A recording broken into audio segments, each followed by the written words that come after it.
So, welcome back to another edition of the Heart to Heart podcast. And my guest today is Melissa Lantsman. She's a member of Parliament for Thornhill and the Conservative Shadow Ministry for Transport. So, Melissa, welcome to the show. Thanks for having me.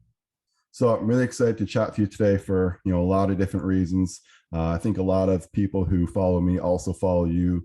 They see what you're doing online, and we're very, very encouraged to have someone like you to kind of speak out against a lot of things that are going on in Canada and with our government right now. And I think maybe where we should start is on the Arrivecan app. I think that Sure. that's probably the hottest topic right now in Canada. Maybe one of the more frustrating situations for many Canadians. And I know that you're trying to scrap the app right now. And what do you think are kind of like the most devastating consequences of keeping this app in Canada? Well, for sure. And in my role, I understood the assignment. I went to go out and talk to anybody that I could that sort of don't live in a world that I live in. I don't represent a riding on a border town. So we had gone to Windsor, we had gone to Buffalo to see sort of the impacts of this to make sure that we were asking the right questions. And every single person that we talked to, whether it was the immigration union, whether it was duty free, whether it was people at the border, whether it was our own experience and seeing that, the Americans are not coming over in the same way. Remember, these border towns exist, their economy exists on the fact that Americans come over every single day to play in our playground. And we have a beautiful playground. And this is one of the things that is stopping them from doing that. There's a number of reasons. We don't want to see this app. First of all, it is under the guise of making the border more efficient. It is a health app that is not doing what it says that it's doing, and it is not dictated by the CBSA. It is dictated by PHAC, and I think that is the wrong direction. It is also, I gotta say, we're an outlier in this. Nobody else does this, particularly at our land borders, and not to mention, and I'm sure we'll get into it, but the chaos at our airports, which I'll talk about. But the app is one of those things. I think it's a tool that's used for all of the wrong reasons. We've staked our border economy on a $25 million app. And just a number of weeks ago, 10,000 people under a glitch are told to be under house arrest for 2 weeks. So, it doesn't work. It causes chaos at our borders. It's hurting our economy, our tourism sector, and we want to see it go.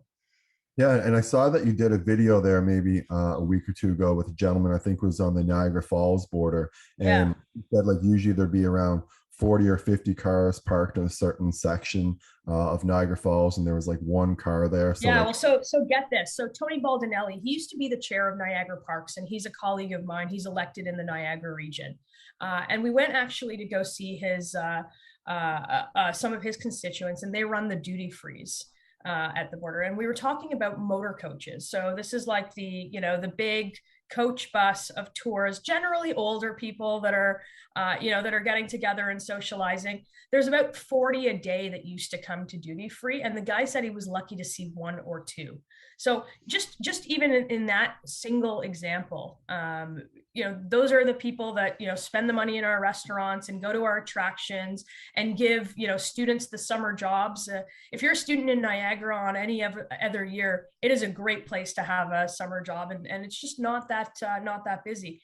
It looks a little bit busy, but it's all sort of day traffic from Toronto. So they get in their cars every night, they go home, and nobody spends money in the Niagara Falls economy. The same goes for Windsor.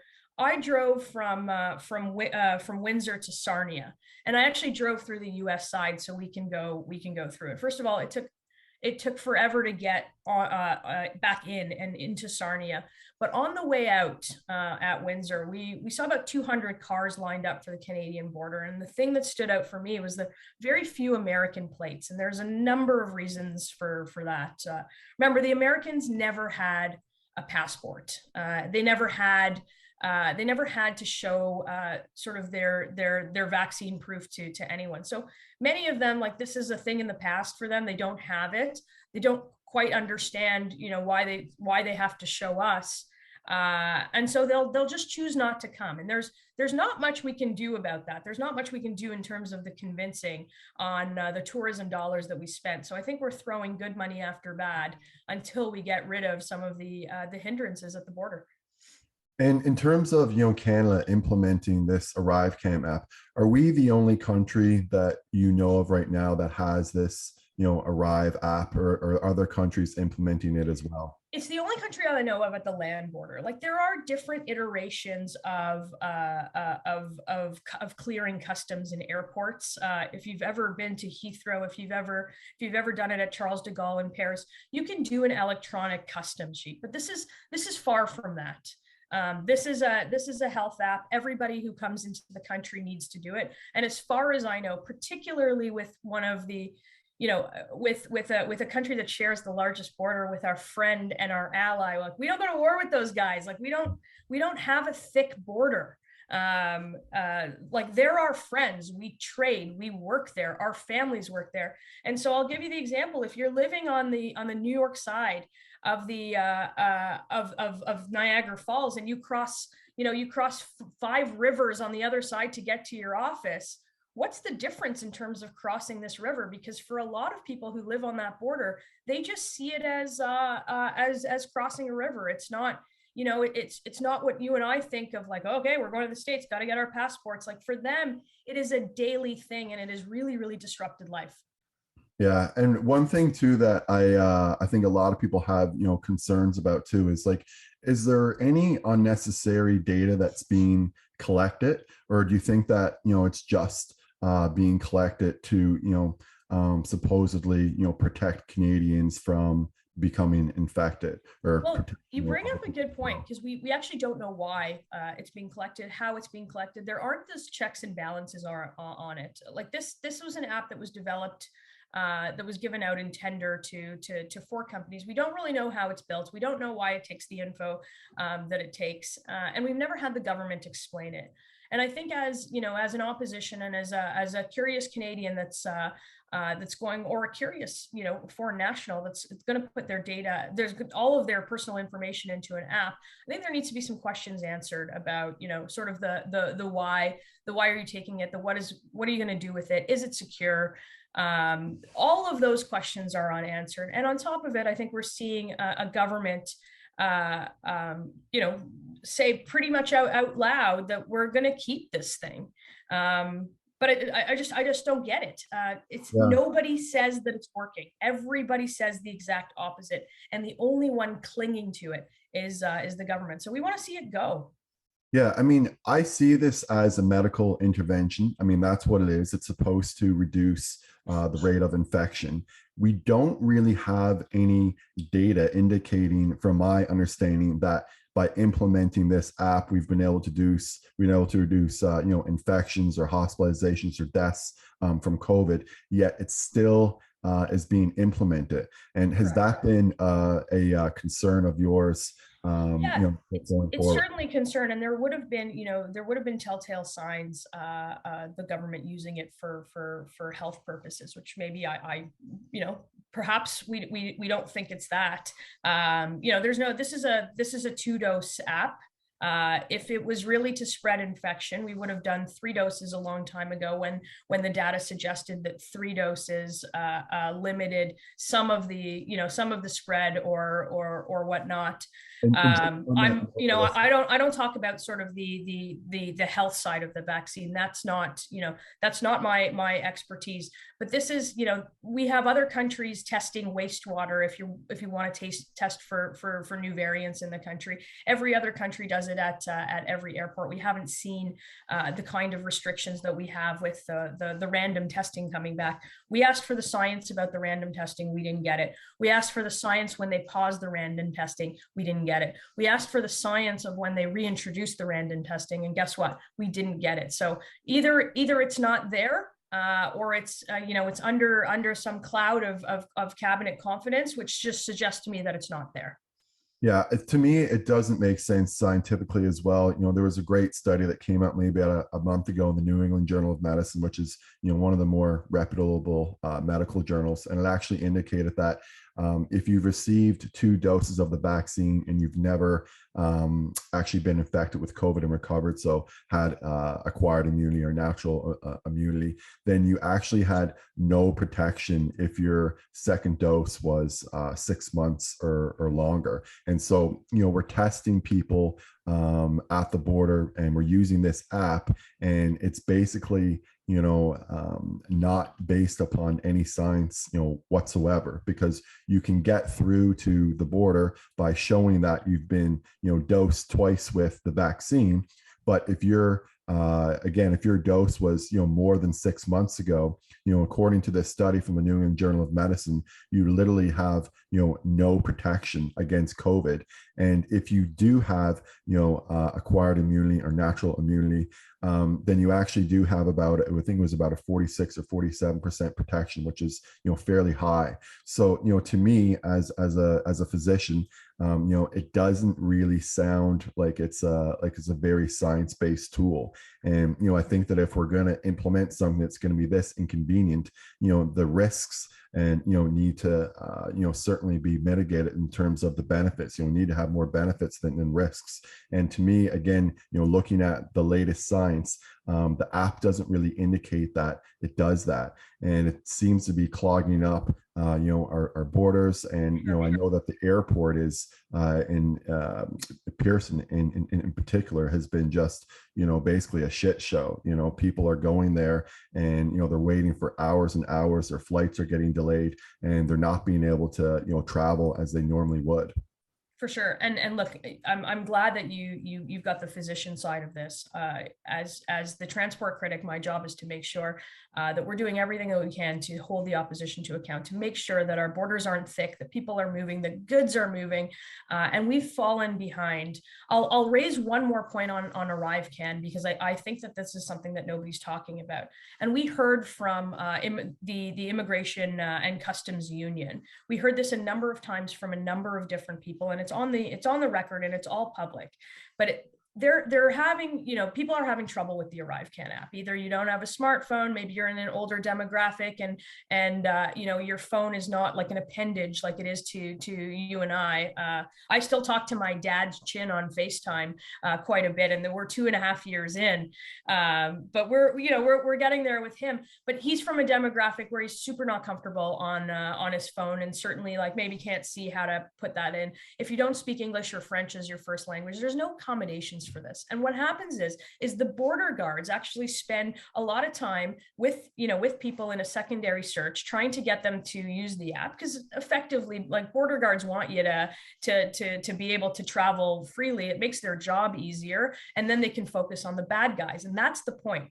The more they are IT consultants, the less they're focusing on the bad stuff that could be happening at our border, right? Like I don't have to tell you that there's probably on a daily basis lots of stuff that's flowing over that Detroit-Windsor bridge that we don't know about, that our customs and border guards keep us safe from and keep off of our streets. And the more that there are IT consultants figuring out how to get somebody like my dad to use Arrivecan, the less they're focused or on their job. Not because they don't want to be, because you just can't do those two things at the same time. So that's a huge concern that I hope more people start to look at. And if this really worked, and if if people really wanted to use it, they could make it voluntary. And the way that the free market works, and the way that the system works, that if something works and it is more convenient for you, then you will use it. But this mandatory use of an app that we've never seen, for reasons that are not clear from the government, I think that's a real step in the wrong direction on civil rights, on the right of movement, and for sure for our economy. Yeah, I think that's a really good point, actually. And I'm glad you raised it, because I, personally never really thought of that. We're directing all these resources towards this, Arrivecan app. And obviously, there's going to be some resources that are going to be directed away from, things that we need to take care of at the border. So, you could see maybe, a rise in, some other, types of crime or other types of issues or things like that at the border, because we're, so focused on, decreasing this rate of infection with regards to COVID and using this Arrivecan app. So yeah, that's something actually I never thought of before. And is there any kind of data coming out, or have you spoken to anyone, internally No, that? so we did speak to those who sort of work the border. They have testified at a parliamentary committee. They've dropped, sort of hints of this is happening. But in terms of data of sort of bad stuff getting over, like that's the problem. You don't know when the bad stuff gets over, maybe until it's too late, or maybe you'll never know. But the fact is those guys keep us safe. They work really hard. And I think they want this to be a good experience for people coming into the country, visiting from Canada, and of course Canadians that have the right to enter their own country and live their lives. And I'm not sure that that fiddling around in secondary search on an app with Mr. Lantsman, who just learned FaceTime, is in their best interest.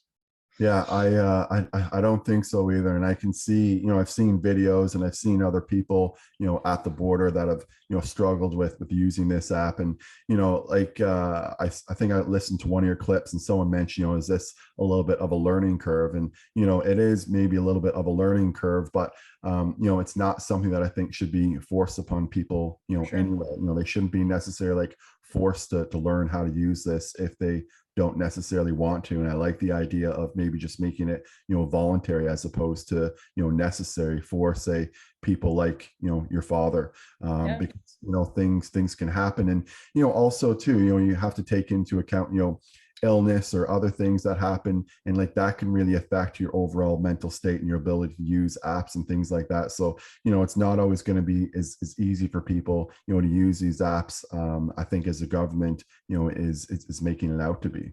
For sure. And we don't have accommodations in the system. And I think that's a big thing. We're staking this all on the fact that everybody's got a cell phone. Everybody's got enough money in their pocket to pay $1,000 for an iPhone.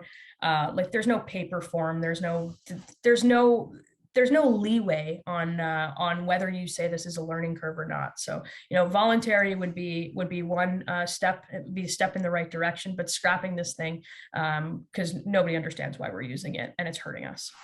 And so, you kind of make another interesting point earlier, though, because, we know that it's being implemented now because, we're in this, COVID pandemic kind of thing. But, why are they saying that they want to have it permanently? Like, what is the point of that?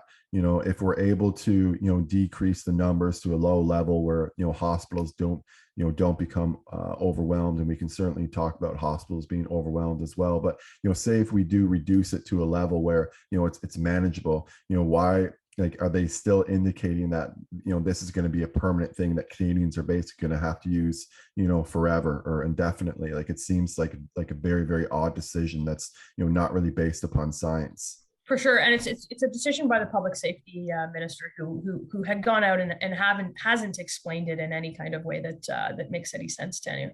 Look, the notion is that it's supposed to sort of unthicken or decrease the waits at the border, but so far in its short time, it's done the exact opposite. It's clogged our airports. It's made the lineups longer. It's Americans don't want to use it and don't want to come here as a result. So I'm not sure why, with all of that information and all of those facts and all of that straight in front of you, do you double down and say, what's going to be awesome if we make this permanent, and we make all of the problems permanent. And maybe you're right. Maybe it is a learning curve, but this is something that the public safety minister is touting as a public safety tool, and it's written by a health department. So either two people aren't talking to each other, or they have very vastly different views about what this app is supposed to be. And I know, Melissa, you've chatted, quite a bit about, Canada's economy and, inflation, rising prices, with gas and with housing, have you seen any movement in the government where there's going to be, some type of solution to this? Because, it seems like, I know there's been a little bit of a slowdown recently, but, it appears that, a lot of, young people are just not in a position to buy a home now whatsoever. And they also feel like they're, in a hopeless position as well, where like they're never going to be able to buy a home. I think that you had one clip where you mentioned that the average price of a home in Toronto was about 1.25 million, which indicated that you'd have to have a household income of $223,000, which is an insane amount of money for Nobody people. thinks that. It's like I think that's literally does put you in like the top like 1 percentile in Canada if you make that kind of money. So I mean, how are we going to manage this situation so that young people are going to be put in a position where they can actually purchase a home and afford it? For sure. And look, I live in this sort of typical suburban, just on the cusp of the 416. It's in the 905, just north of Toronto.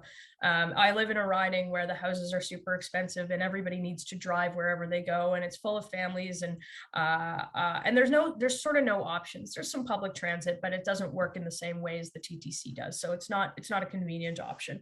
So with the rising prices of gas, the rising prices of homes, it does more than just deflate young people saying I'm never going to afford a home.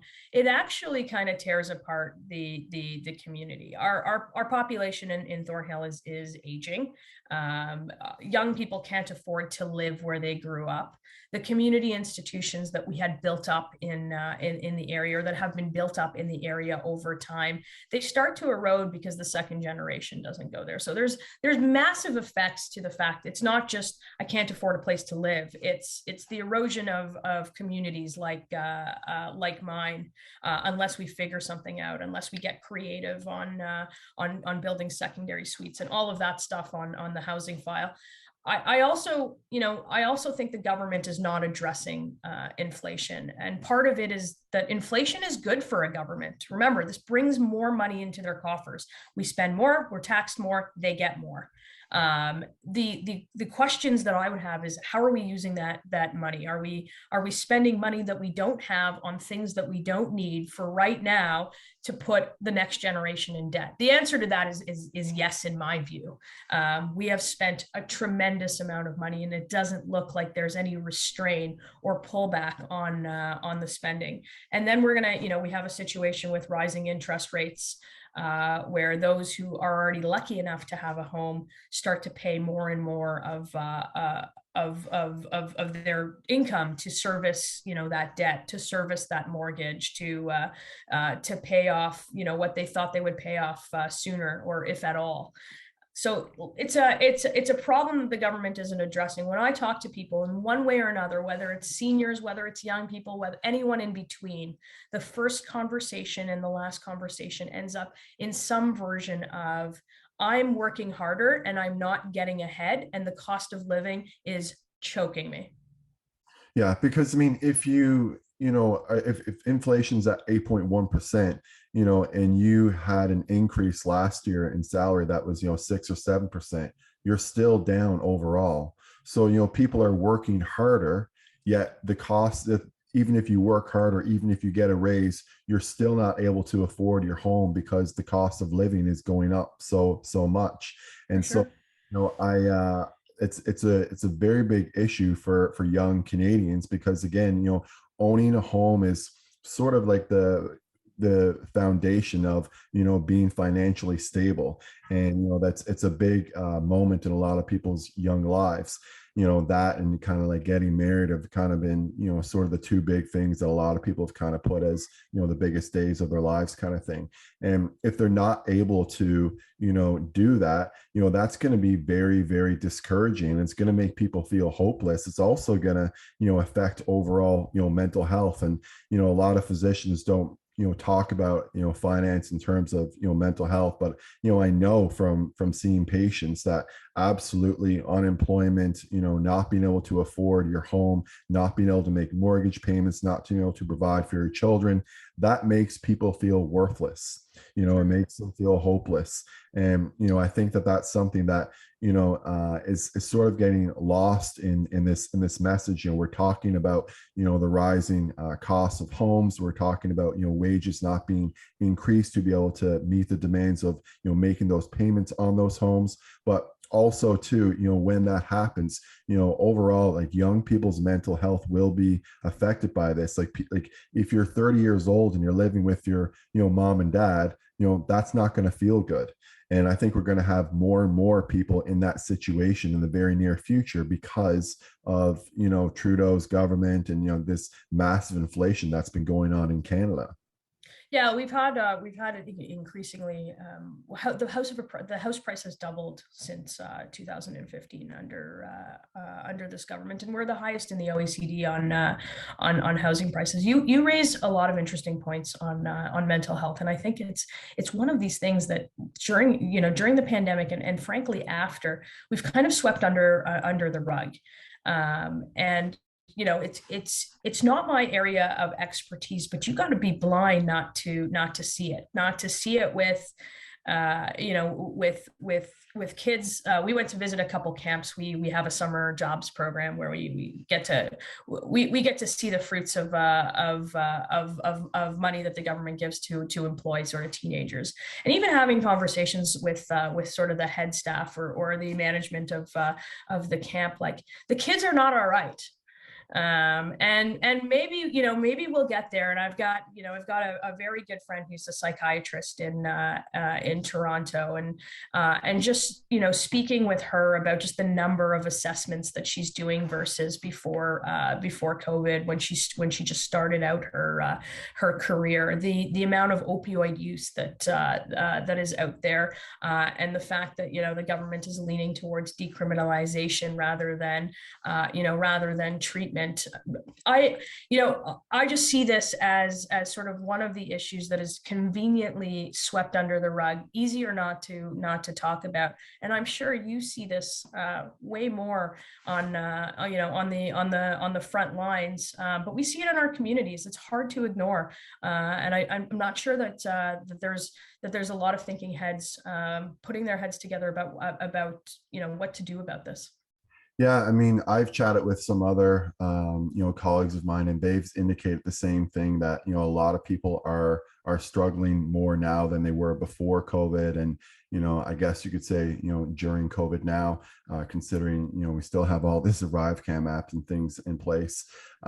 So I do see that, unfortunately, being an issue in the future, and this isn't something too that gets fixed overnight. With regards to mental health, just like the housing crisis as well. It's not something that can be fixed overnight. So I do fear that in the very near future, we're going to see a rise, particularly amongst young people, with regards to mental health, and a lot of it is because they don't have control over their lives. They're going to feel fairly powerless, so to speak, because again, you talk about people who are working really hard, increasing their wages, increasing their hours, increasing the amount that they're working, and yet they're still not be able to purchase a home because the housing prices just keep going up and up. And then I'll also, as you indicated in one of your videos recently, like with the rise of interest rates, like someone, and I may be misquoting the numbers that you mentioned, but your mortgage payment could go from like 3,200 to 5,200 in like 1 month, and Right. that increase of like $2,000. I mean, that's an insane amount of money to make up.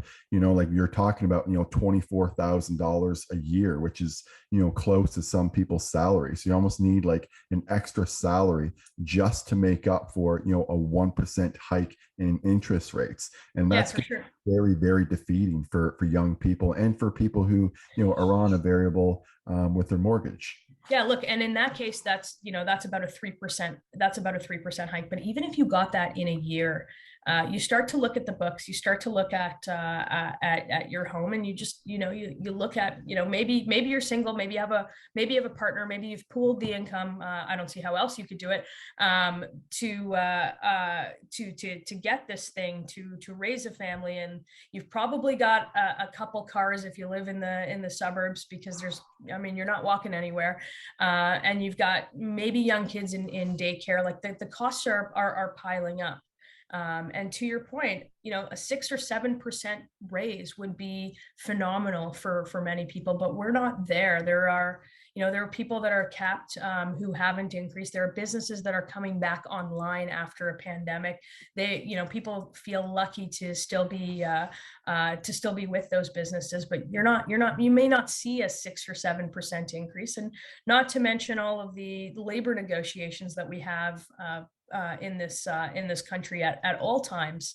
If we have 8% in inflation, and if that continues to balloon, or even continues to go up a little bit, you've got rail conductors. I'm just thinking on the transportation front, or teachers and nurses and everything that makes our world go around in labor negotiations, trying to get close to that 8%, and we just don't have the money in the system. Particularly for public services. So something's got to give, and much of that has to do with the continued spending. We cannot continue to spend money we don't have on things we don't need right now. I cannot stress that enough. And everybody always asks, what are you going to cut, or all of that? That's nonsense. There is so much waste in the system. There is so much that we spent, that is still flowing out the door. I think we are concerned with with some of the sort of social woke issues of like feel good, liberal economics, and we're not thinking about growth. We're not thinking about competitiveness, and we're not thinking about how to make this country a place where people want to come and do business. People want to come and innovate things. Students want to come to and feel like they can work to the full scope of their education. We're falling behind, and I often ask myself how we do so little with so much in this country. And I think those are the tough questions that we've got to answer going forward. Yeah, and on that note too, you talk about people not wanting to come here. I think also too, there's a little bit of a brain drain going on right now in Canada. Like I think that there's I know quite a few people anyway that are highly educated, very successful people, and they want to get out of Canada. And I think that's going to be, a big issue as well, because we're going to have professionals leaving. And if you look at, my profession, there's a big crisis in family medicine right now. I mean, we got a letter the other day from the Canadian Family Physicians Association, and they said, they admitted that there's a crisis in family medicine right now. People are quitting in droves, and also too, there's less applicants in medical schools that are applying for family medicine because they know how difficult the work has become. And it's because, again, a lot of it is due to, the Liberal government and the way that, they've treated physicians during this pandemic. There's been, very little relief. There's doctors who are unvaccinated that are being fired, which, to me is ridiculous because, we now know that the vaccine does not prevent infection or transmission. So, just based upon that alone, those physicians should absolutely be rehired. And then the other, crisis that we have in Canada and also particular in Ontario, but I think it is, more or less widespread in Canada, is we have, a shortage of nurses.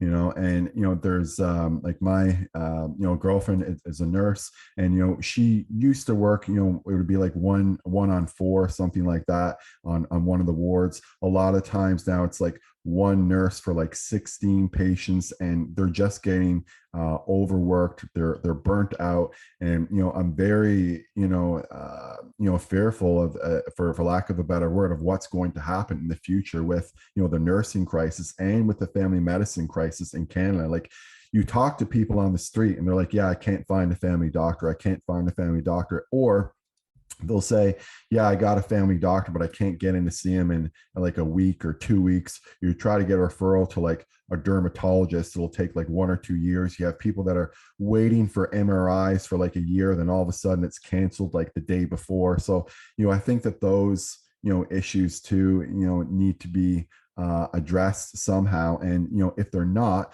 you are going to have more professional people leaving this country, because it's not an appealing place to work in medicine, particularly again for family doctors and for nurses right now.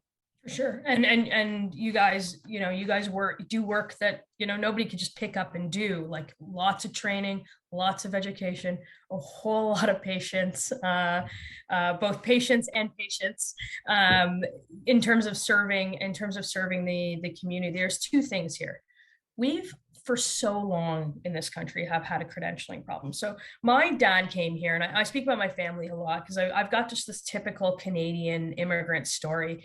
He came here, he's a well-educated engineer. And of course, like he had to do what he had to do. And he drove a cab to, support my mom who went through school.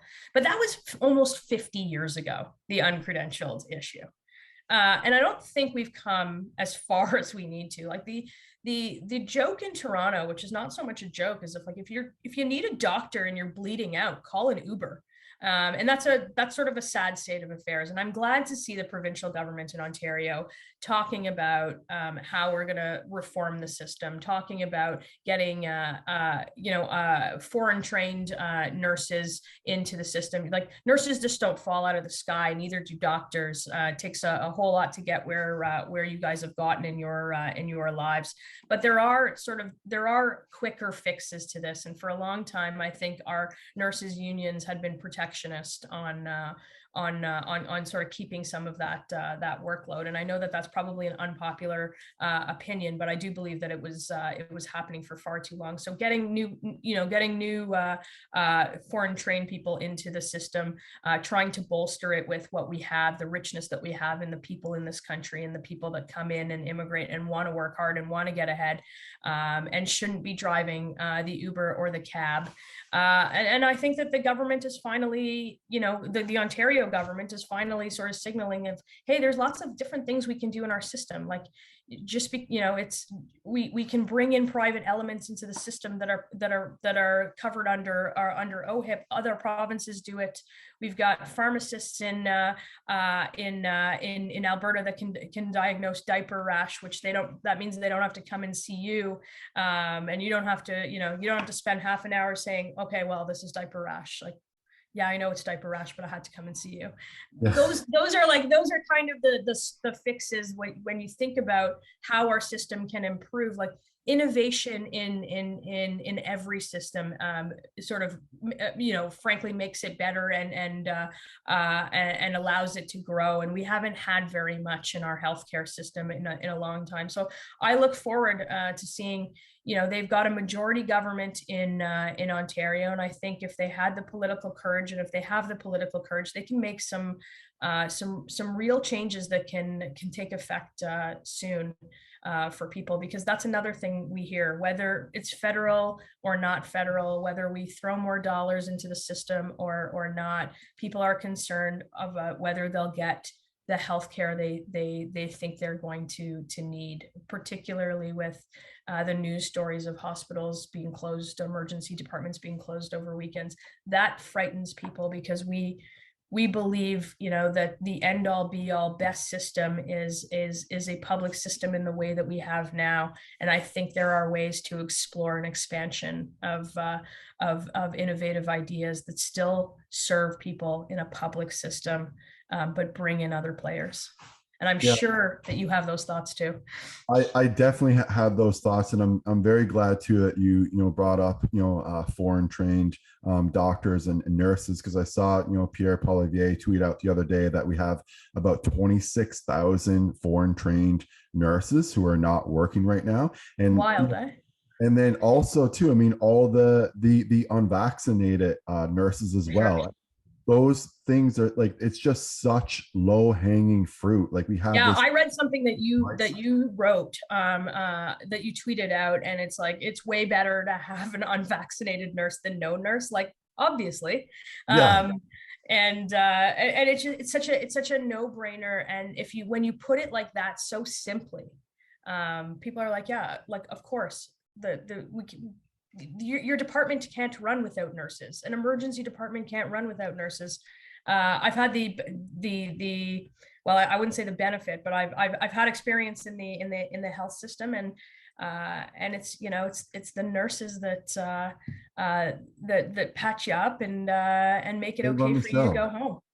Yeah, I mean the nurses do a lot of the work in the hospitals right now, and it's so silly when you see someone complaining about a nursing shortage, and then in the next tweet or in their next breath, they'll literally say that no nurses who are unvaccinated should be working, and it's like you can't have both of those opinions. Sure. If we have this like crisis and we know that again that the vaccine does not cause or does not prevent transmission or infection, then why wouldn't we rehire those nurses? It literally makes no sense whatsoever. And again, just coming back to the foreign trained nurses, I mean 26,000 nurses, that would really alleviate so much relief for Canadians. So I think that those two things need to be implemented basically right away. Just on that And they note, can be. yeah, And and they they can be. can be. I mean, it's not something that's difficult to do whatsoever. One thing too that I wanted to ask you about, I absolutely believe in a public health system. I think that Same. it's absolutely necessary. And I'm very proud that Canada does have a public health system. Do you feel that it would be beneficial though if we did have also a public system, or sorry, a private system on top of the public system, or do you think that that would not be a good thing for Canadians overall? Because some people believe that if you had the private system, then maybe we would have less people in the public system, so it would benefit both. Or do you feel that right now we should just keep sticking with the public system that we Look, have? Try to improve. we already have many elements of our system that are private, that are integrated right in there. And if you ask those who made the choice to get a vaccine where they got their vaccine, the answer is Rexall or Shoppers for the most part in Canada, or at least in my part. That's a private player in a public system. So there are ways to integrate more. What I do believe is I fundamentally believe in a public system, but not without innovation and not without sort of changing rules. People who are educated need to work to the fullest scope of their practice. That means pharmacists should be able to do minor ailments and be able. They went to school for a long time, and they can tell you if you have strep throat. It's a little test. So you shouldn't have to use the doctor. And I think when you bring in innovation into the system, and you move that system along, you will end up making parts of the system more efficient. If we have the Kensington Eye Clinic in Ontario, and you can do your cataract surgery, and we should be able to have ambulatory care outside of hospital settings. It's really expensive to do things in a hospital, and everything that we do in a hospital doesn't need to be done in a hospital. So we can introduce those things to alleviate some of the pressure on our hospitals. And these are courageous conversations that I think people are ready to have. They're not ready to give up public health care, and neither am I, but they are certainly ready to have different players, different ideas, and different models in the one that we have, because maybe we don't have the best one if it's failing people. Yeah, I mean, I'm a Newfoundlander. I'm not sure if you knew that, but Danny Williams was our premier for a long time, and when he needed heart surgery, he did go to the United States, and a lot of people criticized him. I wasn't one of the people that criticized him, because it doesn't. My big thing, I guess, that it doesn't take away from the public system. It's not like someone's going to get worse care because our former premier in Newfoundland decided to get his heart surgery in the States. So that's sort of my stance on is that, like, if it was something that is going to, like, negate or make care worse in the public system, then I would be against it. But I don't really see there being anything that's like harmful overall to the public system. Yeah, look, people can make their own decisions. I agree with you, but it also doesn't show confidence in our system. It does. And I I agree think with you on that. I for agree with you many on that. people, they're like, well, if he went to the States, do I need to go to the States? Can I not get the care that I need here? And that's absolutely bonkers, because we have some of the best heart surgeons in the world working here in in our hospitals in Ontario. We have the best cardiac center, and so we need to find ways to make that system more efficient. The guy who reads echoes probably doesn't need to do it in a hospital. He could probably do it in a building without a team of 10 around him, using hospital resources. But the guy who does surgery absolutely needs a hospital. So let's give that guy more time and train more people that can help that guy, so that guy doesn't age out of the system. All of those things I think, need to be part of the conversation. I agree. I agree. I just want to change gears a little bit here now, because I wanted to, ask you about the Emergencies Act that was implemented earlier this year. You know, that investigation still seems to be ongoing. It still seems to be that we don't have all of the details, to that particular investigation and why it was implemented. So, in your opinion, was this completely unnecessary? And do you feel that, the government has given us a reasonable explanation as to why it was implemented in the first place? Yeah, the answer to all of those questions is no, no, no, no, no. And I voted no. I gave remarks during the Emergencies Act. It was the first time I'd actually used virtual parliament, because I hate it. I'm one of the people that believe that if you were elected to do a job, you should go to work. But I had COVID at the time, and so I used this virtual parliament, and I just, first of all, that's nonsense, and the fact that it's continuing allows the government to make decisions like this and hide behind a screen and not have to answer the questions. I think there were every other party other than the Conservatives seemed to be okay with the use of the Emergencies Act, so they've concocted a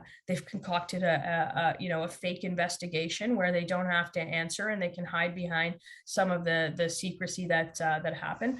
But I think this is a complete overstep by the government, and I think that we'll look at this for a long time, and one day the government will have to apologize for using something that should have never been used on this. There was a breakdown of resources, and they should have figured it out. But going down the path of potentially freezing people's bank accounts, being able to search people, having all of those powers that the government doesn't need, it's very hard to turn back the clock on that. And I'm glad that it was for a limited amount of time. That's the only thing I'm glad about. I'm glad that it was over sort of, in a reasonably fast fashion, but it should have never happened. And I want us to look at every single thing that led to this decision, why this decision was made, what happened after the decision. And I want us to use this as a case study. So that the government can't just use this as a tool. I never want to be part of a party that says, you know what, we've got to crack down on our own citizens. I think that's insane. Yeah, and I think too that we have sort of exposed at least a couple lies during, For sure. because And there's a couple more, I'm sure. yeah, because the one that I'm thinking of right now is, like, they indicated that some of the protesters, I believe it was, maybe you can correct me if I'm wrong, had weapons, and then when they actually searched these people, there was no weapons found whatsoever. I believe that's one of the things that they said that came out. Yeah, they also said that they got that advice from police forces, and we had police forces clearly say that yo, we didn't tell you to do this. No, you told us to do this. No, we didn't tell you to do this. So one of them is clearly lying. You're inclined to believe the three different police forces that tell you that they didn't tell the government to do this. So I think there's still a lot to uncover. I think when we go back in September, this is not one of the things that that we drop. But look, you mentioned Pierre. You mentioned sort of control of your life, and I think more and more Canadians are looking at these situations and say, did the government go too far? Did we do all of this too long? Are we still doing things that don't make sense? The answer is yes on all of those, and it's becoming a clearer yes for more people right across the country. So I'm hopeful that people are starting to wake up to the fact that we are an outlier in the world. We are doing things that nobody else is doing, holding on to pandemic restrictions, cracking down on our own citizens, not having the checks and balances on privacy when it comes to apps, or whether the RCMP is using spyware. All of these things are tenets of this government, and they're gross. And I'm glad that people are supportive of me and my colleagues trying to uncover some of this. Yeah, I think it's created a lot of division, and one of the more insane things that I think happened during that time, and you mentioned it briefly, was the freezing of bank accounts. Basically, we're allowed to protest. Justin Trudeau supposedly says that we're allowed to protest, but then if you say if you can't go to the protest, you're not, most Canadians don't live right next to Ottawa. I live in London, Ontario, which is probably closer than a lot of Canadians, but it's certainly not very close at all. So if you support it, if you wanted to support the protests and just send some people some money, your bank accounts would be frozen. I mean, that to me is completely insane and a complete violation of rights. And as Pierre says, he wants to make this the freest country in the world. I mean, doing that is the exact opposite. You can't support people who are conducting what appeared to be a fairly peaceful protest. I mean, there was basically no civilian injuries that occurred during that time. And I just can't believe that our government froze bank accounts of people. I mean, that is something that is extraordinarily inconvenient for people, not being able to access your money. So I think that they really, really overstepped their bounds, and I really hope that we look into this case very, very deeply, and that we come out with some solutions, and also expose what did transpire during this time. For sure. And look, I'll sort of wrap it up in this thought, but from a perspective of, not only does your government go too far on infringing on rights and mobility and freedom, but nothing works in this country. And we haven't touched on this, and I know that we can speak for hours and hours, because I think we see the world in much of the same way. But you can't get a passport if you're stuck in an immigration lineup. It's about 2.8 million deep in this country of people ahead of you. If you want to sign up today to come and live here, we're not thinking about competitiveness. It's tough to get government services. Just a complete breakdown of how things are supposed to work in your life. And I don't need to tell you that we pay extraordinary amounts of taxes to ensure that things work for us in a way that we deserve and we expect and that we pay for, and they just don't. And I think that's going to be the Achilles heel of this government. I think people are starting to get fed up with the fact that there's an excuse for everything in this country, and why we can't make it work, and why we can't get where we need to go, and why we can't get the stuff that we need to get. Yeah, I completely agree. And I think we should end it there on that note. That was excellent, Melissa. So thank you so much for coming on the show. Thank you for everything that you're doing. I really do appreciate it. And I think a lot of other Canadians do too. And as always, everyone, I'll be back again next week. Thanks for having me.